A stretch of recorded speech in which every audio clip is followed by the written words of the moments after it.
आयुष्य गेलं काळ्या आईची सेवा करण्यात, पण हातात काही गवसना. घामाचं पाणी आणि राब राब राबणं, पण भरवसा कशाचाच नाही. ढगातनं पडला तर पाऊस, नाहीतर वाऱ्याबरोबर वाहणं ठरलेलंच. रानात ज्वारी बाजरी होलगा नाही तर कुसळच. माणसाला 2 घास मिळेना, जनावरांची काय किमती. ब्रिटिशांनी काढलेल्या कालव्यांनी बारामतीचा काही भाग ओलिताखाली आला, पण बाकी सगळा भकासच. ही दुष्काळ सदृश परिस्थिती होती 50 वर्षांपूर्वीची बारामती परिसराची. 60च्या दशकात परिसरातील परिस्थितीनं होरपळलेल्या इथल्या जनतेचं दुःख हेरलं. नुकतंच महाविद्यालयीन शिक्षण घेऊन समाजकार्याची सुरुवात केलेल्या एका ध्येयवादी तरुणानं. नाव होतं शरद गोविंदराव पवार.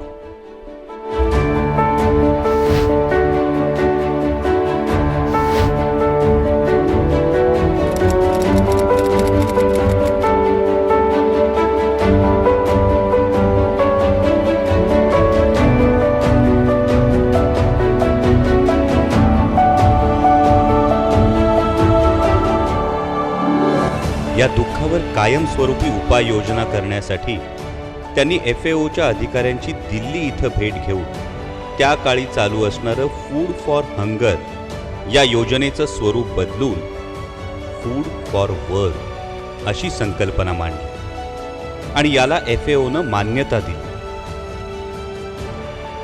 ऑस्ट्रेलियन मिशनरीजच्या सहकार्यानं सुमारे 300 पाझर तलाव निर्माण केले. शेती, जलसंधारण आणि मृदसंधारण हा त्रिसूत्रीचा कार्यक्रम हिरहिरेनं हाती घेतला. दुष्काळी पट्ट्यात पाणी अडवलं, भूगर्भातील पाण्याची पातळी वाढली, पशुधन वाढलं. पण एवढ्यानं शेती होत नाही. लोककल्याणाचं सामाजिक काम करण्यासाठी संस्थेचं व्यासपीठ असावं म्हणून आपल्या सहकाऱ्यांना सोबत घेऊन शरद पवार यांनी 22 जून 1971 रोजी बारामती ॲग्रिकल्चरल डेव्हलपमेंट ट्रस्टची स्थापना केली. सुरुवातीच्या काळात संस्थेनं शेतीला लागणाऱ्या पाण्याच्या सोयीसाठी बोरिंग, ब्लास्टिंग युनिट, पाणी उपशासाठी ऑइल इंजिन्स, शेतातल्या कामांसाठी ट्रॅक्टर आणि अवजारं तर दिलीच, पण त्याचबरोबर दर्जेदार बी बियाण्यांची सोयही केली. पिकांवरील शास्त्रीय प्रात्यक्षिकं शेतकऱ्यांना पाहायला मिळावीत यासाठी साहेबांचे ज्येष्ठ सहकारी श्री गणपतराव पवार आणि त्यांचं कुटुंब यांनी त्यांची माळेगावच्या माळरानातील 45 एकर जमीन संस्थेच्या स्वाधीन केली आणि तिथं नियोजनबद्ध प्लांटेशन आणि फळबाग संदर्भातील कार्यक्रम हाती घेतले. माननीय शरदचंद्रजी पवार साहेबांवर राजकीय जबाबदाऱ्या वाढू लागल्यानंतर संस्थेचं कार्य पुढे नेण्याची जबाबदारी आप्पासाहेब पवारांवर आली. शेतकऱ्यांच्या शाश्वत आर्थिक उत्पन्नाच्या निर्माणासाठी त्यांनी अनेक जोडधंदे सुचवले. इस्रायलमध्ये पाहिलेल्या गायींची अचंबित करणारी दूध उत्पादकता आपल्याकडे येण्यासाठी त्यांनी बायफ या संस्थेला सोबत घेत युरोपियन वळूबरोबर आपल्या गायीचं संकर करून दूध उत्पादन वाढवण्याचा प्रयोग केला.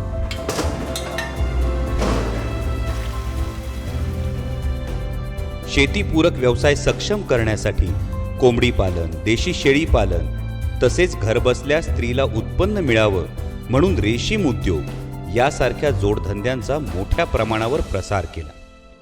छोट्या वाटणाऱ्या प्रयत्नातून लाखो अंडी, हजारो टन चिकन आणि 60च्या दशकात त्या गायीवर संकर केल्यानं आज लाखो लिटर दूध शहराकडे जाऊ लागलं. माननीय शरद पवार यांच्या अथक प्रयत्नातून बारामतीमध्ये डायनॅमिक्स सारख्या आंतरराष्ट्रीय कंपन्या स्थापन झाल्या. दुधावर प्रक्रिया सुरू झाली. दुधाच्या पावडरचा वापर अधिक होण्यासाठी फेरेरो कंपनी बारामतीमध्ये आणली. त्यामुळे ग्रामीण भागातील अर्थकारणात क्रांती घडवून आली. परिसरात पाणी तर आलं, पण नियोजनाचं काय? पाट पद्धतीनं पाणी जास्त लागतंय, पण करावं काय? मानवी जीवनात कळीचा मुद्दा ठरू पाहणाऱ्या पाण्याच्या नियोजनाचं पहिलं पाऊल याच संस्थेनं टाकलं. 80च्या दशकात आप्पासाहेबांनी इस्रायल भेटीत पाहिलेलं ठिबक तंत्रज्ञान आपल्याकडे आलं तर तिप्पट क्षेत्र भिजू शकतं हे ओळखून संस्थेच्या प्रक्षेत्रावर ठिबक तंत्रज्ञानाचा प्रयोग राबवण्याला आरंभ केला आणि त्याचा प्रसार केला. आज देशाच्या शेती धोरणातील अत्यंत महत्त्वाच्या असलेल्या सूक्ष्म सिंचन धोरणाची सुरुवात याच संस्थेमुळे झाली. 60च्या दशकातील हजारो एकर पडीक जमीन ठिबक तंत्रज्ञानानं ओलिताखाली आहे. जगाबरोबर इथल्या शेतकऱ्याला जोडायचं असेल तर त्या क्षेत्रातल्या राष्ट्रीय आणि आंतरराष्ट्रीय अग्रगण्य संस्थांशी मेळ साधण्यासाठी भारतीय कृषी अनुसंधान परिषद ICAR मार्फत कृषी विज्ञान केंद्राची स्थापना करण्यात आली. पारंपरिक शेतीला फळबागांची जोड देण्यासाठी या भागात उपलब्ध असलेल्या रानटी बोरांवरच सुधारित वाणांची कलमं केली गेली. उत्तम रोपांच्या गरज पूर्तीसाठी फळरोप वाटिकांची निर्मिती करण्यात आली. जिरायतात तगून राहतील अशा डाळिंब, सीताफळ, अंजिराच्या बागांना उत्तेजन दिलं गेलं. सीइंग इज बिलिव्हिंग या तत्वाचा खऱ्या अर्थानं उपयोग परदेशात शिकलेल्या राजेंद्र पवार आणि त्यांच्या सहकाऱ्यांनी करून घेत देश परदेशातल्या वेगवेगळ्या भागात अभ्यास दौऱ्यांचं आयोजन केलं आणि इथल्या शेतकऱ्याला शिंदी, खजुरांसारख्या परिघा बाहेरच्या फळबागांचा देखील मार्ग दाखवला. याच काळात राज्य मंत्रिमंडळाच्या माध्यमातून माननीय शरद पवार यांनी रोजगार हमी योजनेतून राबवलेल्या फळबाग लागवड योजनेनं महाराष्ट्राला निर्यातदार बनवलं. पाणी आलं, शेती फुलायला लागली, उत्पन्नाचं साधन निर्माण झालं. पण लहानपणीच शिक्षणाऐवजी घरकामात अडकलेल्या मुलींचं काय? 90च्या दशकात संस्थेमार्फत मुलींसाठी शाळा महाविद्यालयाची निर्मिती झाली. आडवळणाच्या गावातल्या मुलींच्या राहण्याची सोय झाली. आर्थिक दुर्बल असलेल्या वंचित कुटुंबातल्या मुलींना शिक्षणाचा मार्ग खुला झाला. सुरुवातीला 300-400च्या वर नसलेल्या मुलींच्या वसतिगृहात आज देशभरातील 4,500हून अधिक विद्यार्थी राहत आहेत. माननीय शरद पवार यांच्या अथक प्रयत्नातून बारामतीमध्ये विविध उद्योग आपली मुळं धरू लागले होते. मग आपल्या भूमिपुत्रांनी यामध्ये कमी का पडावं? म्हणूनच संस्थेनं ITIची स्थापना केली. आयुष्यभर अवतावर खपलेल्यांची पुढची पिढी कुशल कामगार आणि उद्योजक बनली. आप्पासाहेबांच्या निधनानंतर 2000 साली संस्थेचे अध्यक्ष माननीय शरद पवार यांनी चेअरमन पदाची धुरा राजेंद्र पवार यांच्यावर सोपवली आणि संस्थेच्या आधुनिकतेच्या वाटचालीचं नवं पर्व सुरू झालं. जागतिक स्तरावर कृषी क्षेत्रामध्ये सुरू असलेल्या घोडदौडीकडे बारकाईनं लक्ष ठेवत त्यांनी संस्थेमार्फत अभिनव उपक्रम राबवायला सुरुवात केली. त्यांच्या परदेशातल्या शेती क्षेत्रातील प्रदीर्घ अनुभवाचा उपयोग संस्था आणि शेतकऱ्यांना होऊ लागला. संस्था ही एका व्यक्तीच्या विचारातून न चालता संस्थेतल्या व्यक्तींचा खुबीनं वापर करत सांघिक काम करण्याची पद्धत संस्थेत रुजवली गेली आणि त्यामुळे संस्थेनं एक वेगळी उंची गाठायला सुरुवात केली. कृषी विज्ञान केंद्रामार्फत दुष्काळी परिस्थितीत होरपळणाऱ्या जनावरांसाठी मुरघास तंत्रज्ञानाचा प्रसार झाला. संस्थेच्या कृषी विज्ञान केंद्रामार्फत गरजेनुरूप शेतकऱ्यांसाठी अनेक उपक्रम राबवले गेले. मूलस्थानी जलसंधारण तंत्र, भूअंतर्गत निचरा प्रणाली, शेततळं, मल्चिंगचा वापर, मधुमक्षिका पालन, मत्स्यपालन, उती संवर्धन, पॉलीहाऊस, बीज प्रक्रिया या उपक्रमांबरोबरच विविध विषयांवर देश विदेशातील तज्ज्ञांचं मार्गदर्शन, विविध प्रशिक्षणं यांच्या आयोजनात संस्थेनं नेहमीच पुढाकार घेतला. नवीन काळाला अनुसरून कम्युनिटी रेडिओ सेंटर, कृषिक ॲप, SMS सुविधा यांसारख्या सुविधांचा वापर सुरू केला गेला. थेट उत्पादक ते ग्राहक या संकल्पनेचा वापर करत धान्य महोत्सवाचं आयोजन केलं गेलं. 60च्या दशकात घामाचं दाम धान्यातून घेणारी त्यावेळच्या महिलेची पुढची पिढी आज स्वतःचा शेतमाल विक्री करत स्वावलंबी बनली. कोरडा दुष्काळ, अस्मानी संकट, वाढता भांडवली खर्च आणि त्यामुळं वाढलेल्या शेतकऱ्यांच्या आत्महत्या यामुळं निराशेच्या गर्तेत अडकलेल्या शेतकऱ्यांसाठी संस्थेनं चैत्र पालवी या परिसंवादाचं आयोजन केलं.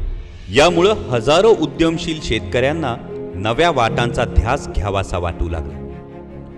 या परिसंवादात आयुष्यभर शेतकऱ्यांसाठी तळमळीनं कार्य केलेल्या आदरणीय अप्पासाहेब पवार यांच्या नावे प्रगतिशील शेतकऱ्यांना पुरस्कार दिला जातो. शेतकऱ्याला अद्ययावत तंत्रज्ञान समजून सांगण्यासाठी कृषी प्रदर्शन सुरू झाले. पंढरीप्रमाणे आधुनिक शेती तंत्रज्ञानाची भूक भागवण्यासाठी लाखो शेतकऱ्यांनी इथं भेट द्यायला सुरुवात केली. कुटुंबाचा सर्वांगीण विकास साधायचा असेल तर महिला सक्षमीकरणाकडे दुर्लक्ष करून चालणार नाही, हे वेळीच ओळखून संस्थेच्या विश्वस्त माननीय सौभाग्यवती सुनंदा पवार यांनी ही धुरा स्वतःच्या खांद्यावर घेतली. घरात राहणाऱ्या गृहिणीला आर्थिक बळ मिळावं या हेतून संस्थेमार्फत स्त्रियांचं एकत्रीकरण करून बचत गटांची स्थापना करण्यात आली. गृहिणीला बळ मिळालं, ती स्वतंत्रपणे उद्योग करू लागली. तिला भीमथडी जत्रेमार्फत बाजारपेठ उपलब्ध झाली. शहरातल्या ग्राहकांनाही खिशाला परवडेल आणि तिलाही 4 पैसे राहतील याची तजवीज झाली. कधी काळी पोट भरायला महाग असलेली तिची पुढची पिढी आज तिचं उत्पादन परदेशात पाठवून विकू लागली. स्वतःच्या आरोग्याकडे दुर्लक्ष करणाऱ्या गावाकडच्या महिलांना आरोग्य शिबिरातून आरोग्य सुविधा उपलब्ध झाल्या. सॅनिटरी नॅपकिनच्या वापराबद्दलचं मुलींचं अज्ञान दूर करून ते कमी खर्चात तयार करून त्याचं गावागावात मोठ्या प्रमाणावर वाटप करण्यात आलं.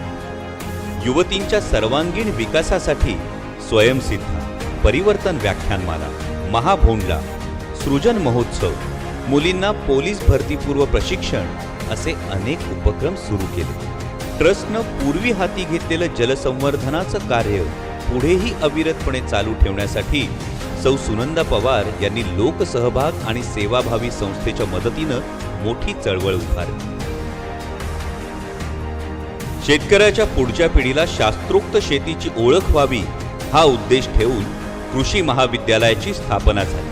आधुनिकीकरण गरजेचं असल्यानं संस्थेनं पारंपरिक कृषी शिक्षणात बदल करण्याचं ठरवलं. याचसाठी नेदरलँड्समधील जागतिक मानांकित व्हॅन हॉल लॅरेन्स्टाईन विद्यापीठाशी करार केला. गावाकडची मुलं, शेतकरी आणि शिक्षकांना जागतिक शेतीशास्त्राची ओळख आणि कौशल्य प्राप्त झालं. जगातल्या उत्तमातील उत्तम नामवंत संस्थांशी करार झाले. ज्ञानाची देवाणघेवाण सुरू झाली.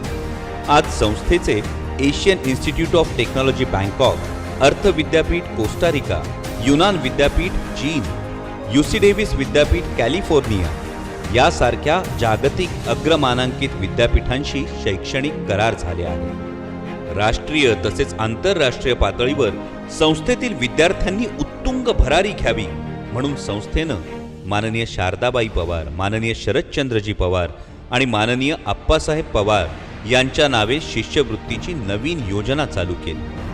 60च्या दशकातील दुष्काळानं गांजलेल्या शेतकऱ्याच्या पिढीतील नातवंड आता आंतरराष्ट्रीय कंपन्यांचा कारभार सांभाळत आहेत. स्वतःच्या व्यवसायाला आंतरराष्ट्रीय उंचीवर नेलेल्या विद्यार्थी उद्योजकांचं यश संस्थेच्या दूरदृष्टीची साक्ष देते. संस्थेनं आरोग्य आणि सेवा क्षेत्राचंही महत्त्व जाणलं. नर्सिंग तसेच स्पर्धा परीक्षा मार्गदर्शन विभाग सुरू झाला. सद्यस्थितीतील प्रशासकीय क्षेत्र, उद्योग तसेच शेतीसह अनेक क्षेत्रात विद्यार्थ्यांनी घेतलेली भरारी संस्थेच्या कामाची साक्ष देते. गेल्या 50 वर्षांच्या वाटचालीमध्ये संस्थेचे अध्यक्ष माननीय शरदचंद्रजी पवार यांच्याप्रती असलेल्या स्नेहभावामुळे देशाचे राष्ट्रपती, अनेक पंतप्रधान, केंद्रीय मंत्री, मुख्यमंत्री, धोरणकर्ते आणि शेकडो मान्यवरांनी संस्थेला भेटी दिल्या. संस्थेचं सक्षमपणानं वाढणारं कार्यक्षेत्र तसेच तिची सामाजिक क्षेत्रातील योग्य वाटचाल पाहून अनेक सेवाभावी संस्थांनी आर्थिक मदतही दिली. याबरोबरच युरोपियन युनियन, वर्ल्ड बँक यासारख्या आंतरराष्ट्रीय संस्था आणि नीती आयोगाप्रमाणे अनेक केंद्रीय संस्थांचे प्रकल्प संस्था राबवते आहे. काळानुरूप बदलायला हवं. पायाभूत सुविधाही अपुऱ्या पडू लागल्या. त्याचा विस्तार आणि आधुनिकीकरण व्हायला हवं. म्हणून कृषी विज्ञान केंद्र, कृषी महाविद्यालय, आप्पासाहेब पवार सभागृह, आंतरराष्ट्रीय अतिथीगृह, शारदा स्पोर्ट्स कॉम्प्लेक्स आणि मुलामुलींची अत्याधुनिक सोयी सुविधायुक्त वसतिगृह यांची निर्मिती झाली. आज ही संस्था शेतीची प्रयोगशाळा आणि संशोधनाचं ज्ञानपीठ बनत चालली आहे. शेतकऱ्यांच्या आयुष्यात खऱ्या अर्थानं बदल करणारी ही संस्था. तिला द्रष्ट्या अध्यक्षांची तसेच माननीय अजितदादा पवार आणि सौभाग्यवती सुप्रियाताई सुळे यांची वेळोवेळी साथ मिळाली. जगाच्या बाजारात विकला जाईल अशा निर्यातक्षम भाजीपाल्याच्या निर्मितीसाठी भारतातील पहिलं डच तंत्रज्ञान आधारित भाजीपाला गुणवत्ता केंद्र, शेतकऱ्यांना विविध पिकांची निरोगी रोपं मिळण्यासाठी अत्याधुनिक ऊती संवर्धन प्रयोगशाळा, नाविन्यपूर्ण संशोधनात्मक क्षमतांना प्रोत्साहन मिळून नवउद्योजक घडण्यासाठी नीती आयोग अर्थसहाय्यित जागतिक दर्जाचं अटल इन्क्युबेशन सेंटर, नर्सिंग, कृषी व्यवसाय व्यवस्थापन, कृषी, सोशल सायन्स इत्यादींच्या रिसर्च प्रयोगशाळा, ग्रामीण भागातील हुशार विद्यार्थ्यांचं प्रावीण्य देशसेवेला उपयोगी पडण्यासाठी सायन्स अँड इनोव्हेशन सेंटर अशा अनेक नाविन्यपूर्ण प्रकल्पांची उभारणी संस्थेत होत आहे. जनावरांची उत्तम जाण असलेल्या विश्वस्तांच्या मार्गदर्शनाखाली संस्थेत देशी गोवंश सुधार प्रकल्प राबवला जातो, ज्याची पायाभरणी नेदरलँडच्या उपपंतप्रधान कॅरोला स्काउटन यांच्या शुभ हस्ते झाली. स्वप्नवत दिसणारा हा प्रवास स्वप्न नाही, हे आहे वास्तव. होय होय, बदल घडू शकतो, इच्छाशक्ती प्रबळ असेल तर. संस्थेचं काम इथंच संपलेलं नाही. काळानुरूप प्रत्येक पिढीच्या गरजा आणि प्रश्न सतत बदलत असतात. अशा बदलांची चाहूल घेत प्रगत विज्ञानाची कास धरून देश विदेशातील शिक्षण आणि संशोधन संस्था यांच्या सामंजस्यानं, केंद्र आणि राज्य शासनाच्या सहकार्यानं आणि कॉर्पोरेट व स्वयंसेवी संस्थांच्या सढळ मदतीनं संस्था आदरणीय शरदचंद्रजी पवार साहेबांच्या मार्गदर्शनाखाली चेअरमन आणि सर्व विश्वस्तांच्या सोबतीनं नवीन क्षितिज पादाक्रांत करीत आहे. 50 वर्षांपूर्वीच्या त्या शेतकऱ्याच्या येणाऱ्या पुढच्या पिढीसाठी आम्ही बांधील आहोत.